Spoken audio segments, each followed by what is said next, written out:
Asisten pelatih PSM Ahmad Amiruddin mengaku bersyukur tim asuhannya meraih kemenangan. Amir Sapanpria asal Bone ini mengatakan PSM memang layak menang. Pasalnya, pasukan Ramang memiliki peluang lebih banyak. Dan yang terpenting semua pemain bekerja keras. Selanjutnya, pelatih Persita Tangerang, Angel Alfredo Vera mengaku timnya hanya bisa mengimbangi di babak pertama. Skor imbang 1-1 mewarnai jalannya laga babak pertama. PSM baru melebarkan skor 2 gol di babak kedua.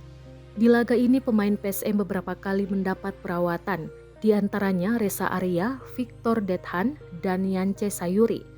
Alfredo menyesali tindakan tersebut dengan menyebut pemain PSM seringkali gampang terjatuh.